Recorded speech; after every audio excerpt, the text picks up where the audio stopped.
Welcome to Vialet Studio, where Vialet and her guests share stories of their passions, inspirations, and spiritual journeys. Vialet creates a sacred and fun space for individuals to be able to share information about themselves, their work, and their community. We are so happy you have joined us today. Let's get started with your host, the magical creator of Discover Your Spiritual Gifts, Vialet. Vialet Rayne. Welcome to Violet Studio. Thanks for joining us today. I'm very excited to have Valorie with us, the goddess with an attitude. I love that title. Goddess with an attitude. Don't we all need a little bit of that? Valorie, share with me a little bit about your spiritual journey. What got you to the place that you're at today? What's your story? I love those stories. What got me? Well, way back in 1973. I'm kidding. Well, unfortunately, like most, my spiritual journey started with chaos. So I would say I would have to point to the moment of my father passing away unexpectedly. That very much caused me to do a lot of soul searching, a lot of why do I have these emotions? Why does depression exist? Why am I here in this world? And all of those questions got answered when I found a spiritual teacher called Abraham Hicks.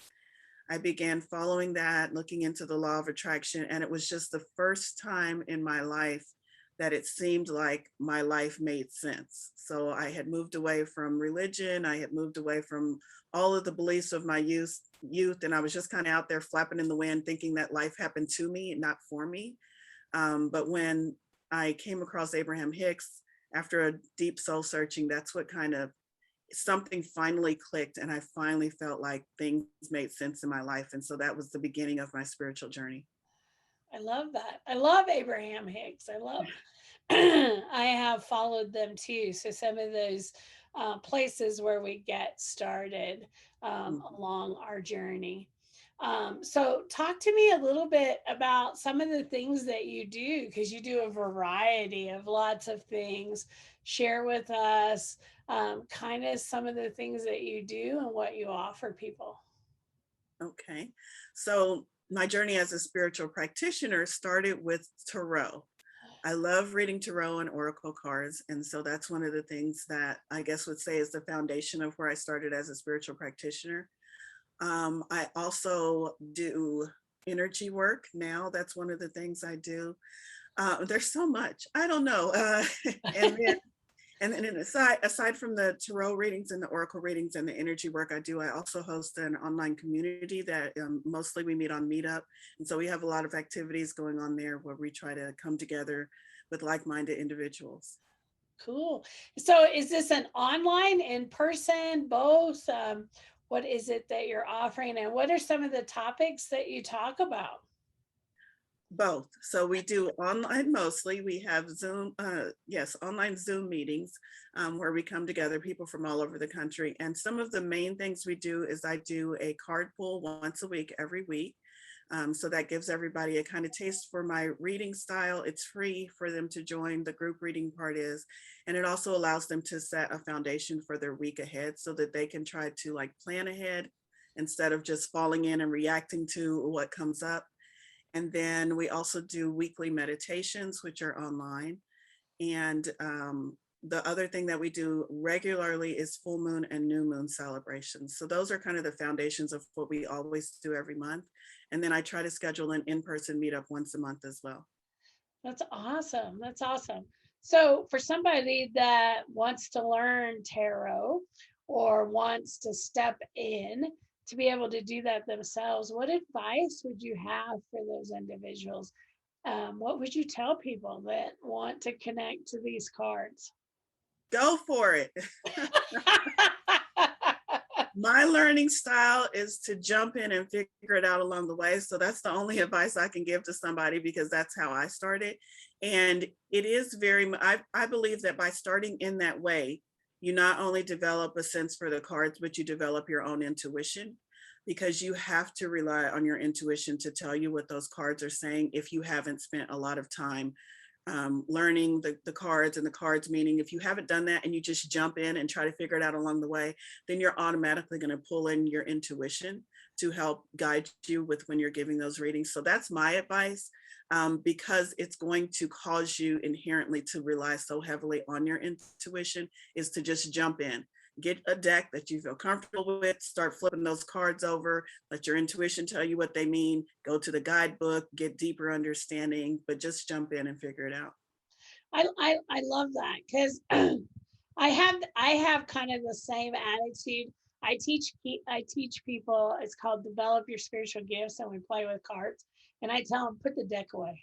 Just put the book over to the side and stop looking at the book.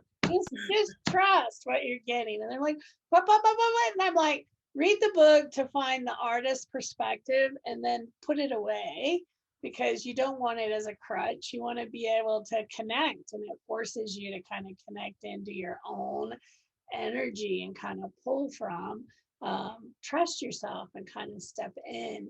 And so I love playing with the tarot and oracle decks too. I love mixing them up and using a mixture of decks as well. That really usually throws people off, but I love doing a mixture of things and kind of mixing it up. I think you just kind of have to step in. You know, a lot of the people in our community are just connecting into their gifts, or new to their gifts, or kind of afraid because the stuff's opened up. Do you remember when you kind of stepped in, that fear that comes around? You know, what advice do you give people in your community when they come and they go, well, I keep getting this stuff, but I'm kind of afraid of it, of just kind of stepping in and embracing who they are? So what is some of the recommendations that you tell people? That's a big one. There's a reason why it's coming to you. I would tell them, first of all, there's a reason why you're being called to it and why you're interested. So it's worth you taking a closer look at. As far as the fear that comes up, I would ask them to examine that fear. Like, where does it come from? And a lot of times when you're dealing with any of the spiritual based tools, whether they're pendulums or cards or crystals or whatever they are, a lot of that fear, from my experience, comes from stories or beliefs that they were told as a child, which might not still be true for them as an adult. So I asked them to just really look at those. What do you believe? Are these your beliefs? Because if they're your beliefs, then there's some validity to that. But if those were beliefs that you were taught or that you picked up along the way, then you really need to work beyond that and see how these gifts, because they are gifts, can be tools that can help you along your life's journey or along your spiritual journey. So I that's love what I that. would recommend. I love that. And I agree, they are gifts. You know, sometimes we shut them off because the world has made us feel like we're not supposed to have them, or our belief systems have shut them down, which was part of my life, really shutting them down, because people around me were like, you can't do that. You're not supposed to do that. Stop doing that. You're not supposed to. And, you know, my biggest awakening and opening was, these are a gift that were given to me to navigate this world. And when we shut them off, we lose the best gift we have of navigating all the energies that we have to work with within this physical world. And, you know, it's trusting. I feel like, and I don't know about you, but when people start stepping into their spirituality and really stepping in, those gifts get heightened. Your sensitivity to everything increases, and that scares people. But you're wanting to feel stuff around you. You're wanting to connect, and you have to remember that you've asked to connect and open up, be part of it. And part of the, I don't know, the side things that come in is sensitivity to light and sound and people and crowds, and because you're feeling all that energy that's coming in, right? Yes. And I feel like that's really important to people. Well, you talked about moon ceremonies. So I do moon ceremonies too. So we can connect here and share notes. So talk to us a little bit about the types of moon ceremonies that you have, that you hold, and kind of your approach to celebrating the moon. I have a interesting approach. I'll call it interesting. So I've always loved the moon. I've always had this connection to the moon. Once I dipped my toes into the spiritual world, I realized that that connection goes back beyond this lifetime, and that's why I felt so connected. So I wanted to do something around the moon, and I wasn't very versed in the moon, or what was the difference between the new moon and the full moon, and what do you do on a new moon, and what. So I consider myself very much a beginner. When I stepped into hosting these events, I called them a celebration instead of a ceremony or a ritual, because it was just me celebrating the moon.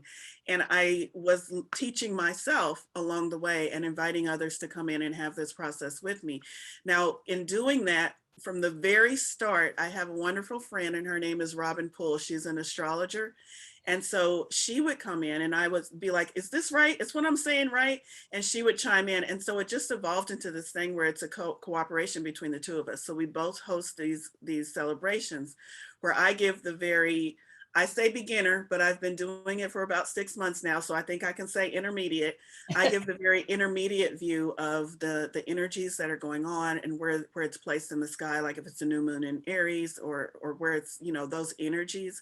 And then she gives a very deeper, more in-depth astrological view of where the moon is and where the moon is in relation to other heavenly bodies. So it's a really cool ceremony where basically we talk about the energies. You get 2 viewpoints.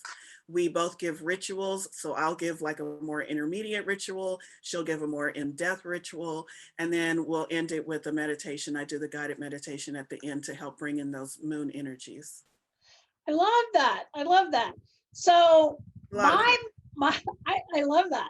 I love being able to connect. So my moon ceremonies are very different. They're I call them a combination of ritual, craft, and ceremony, because we come together and we make something with the moon.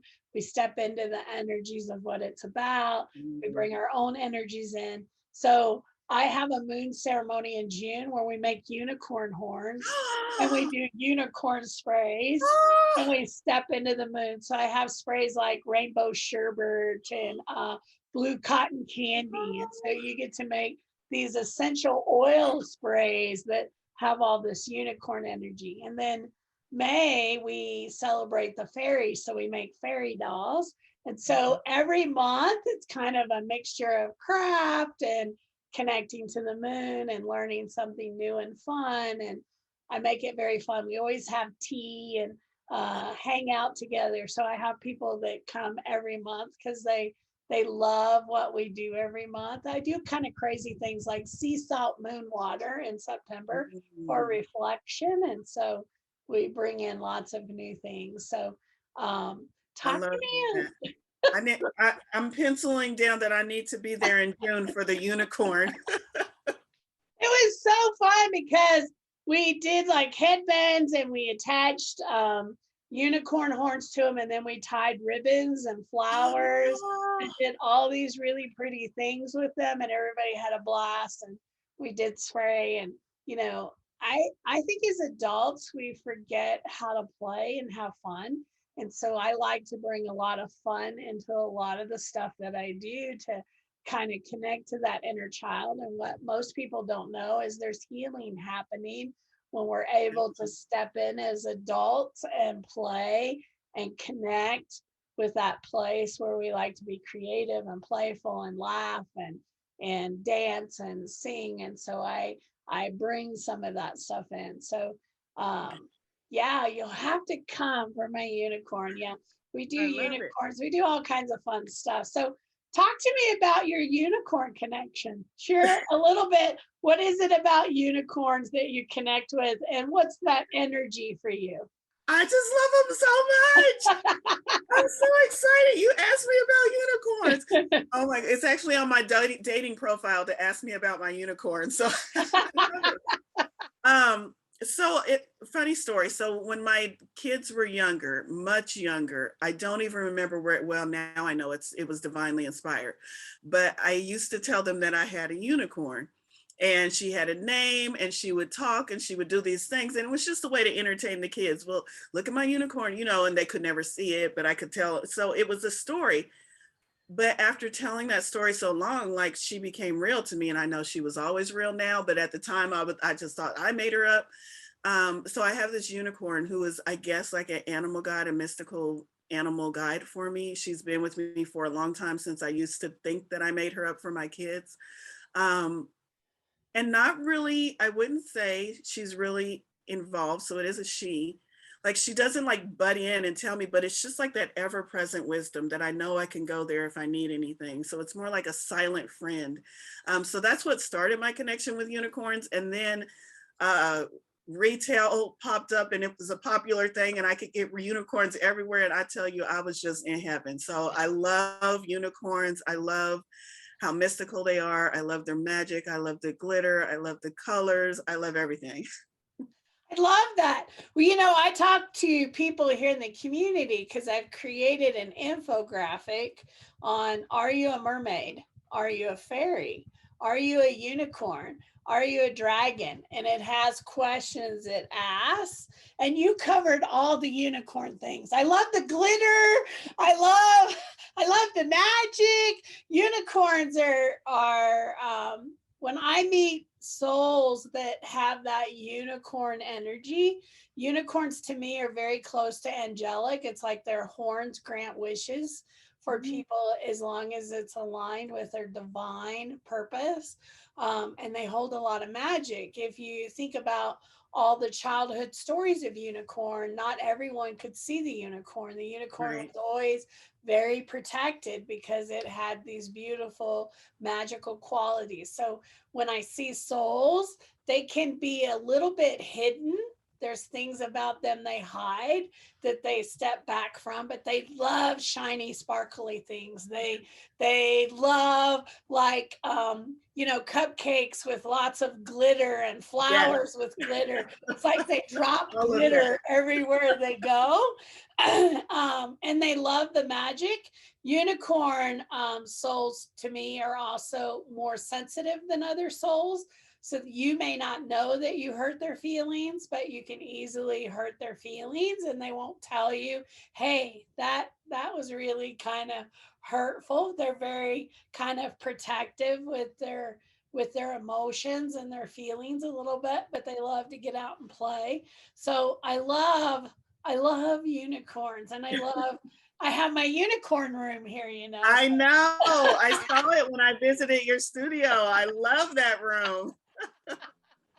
Look, I have unicorns, and people are like, well, it looks very childish. And I go, in a sweet kind of way, but no, it's my That's unicorn. So funny. It didn't look childish to me.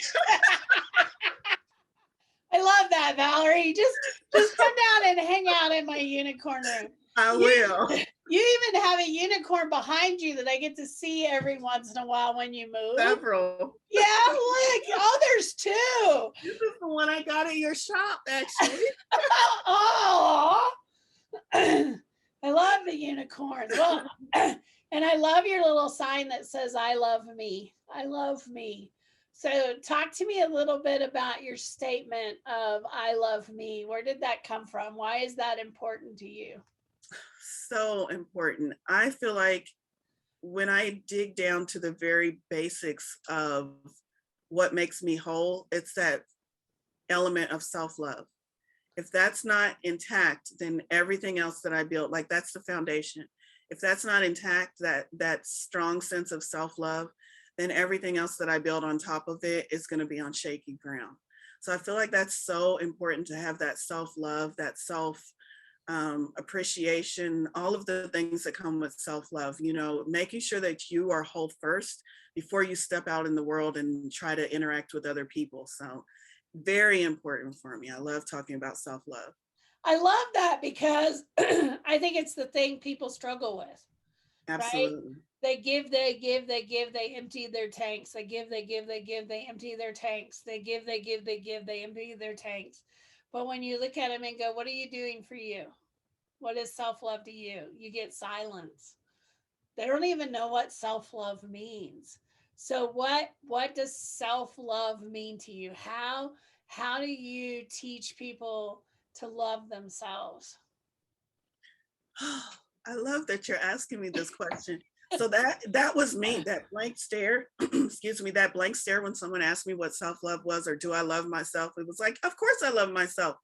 But then I had nothing to back that up with, like nothing that made me feel like I could show evidence of loving myself. That used to be me.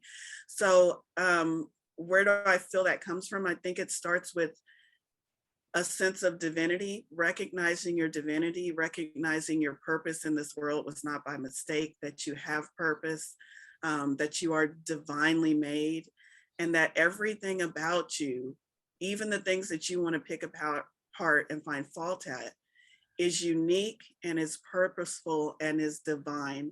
And so when you look at yourself through those eyes, how could you not love yourself?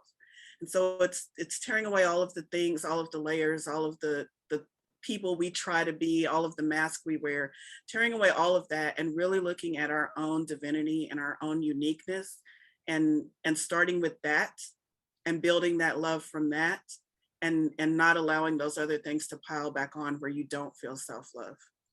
That sounds so much like a unicorn. When are you writing the book? Living like a unicorn. I love the title. Living like a unicorn. Oh, Valorie, I want the first copy when you write the book. You got it. Autographed and everything. I'll fly it out to you. There's a book in there. Oh, I love it. Living like a unicorn. I think that's your next adventure is I think so. being able to do that. I love that. I think that's really great. So you talked about earlier meditation, and what I find for lots of people that come in, meditation's really hard for them.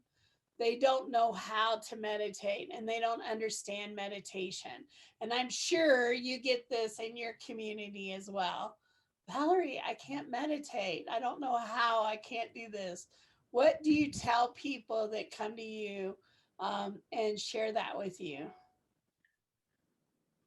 I was that person too. So what helped me get out of that mindset is realizing that just as we all are unique, we all have a different way to meditate.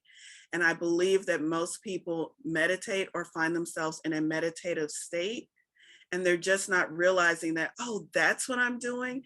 If you've ever gotten caught up in something that you really love, whether it's playing an instrument or listening to music or painting a picture, anything where time just seems to slip away, and you look up and it's 3 hours gone and you've enjoyed yourself the whole time, that's a meditative state. And when I point these things out to people, they're like, oh, okay.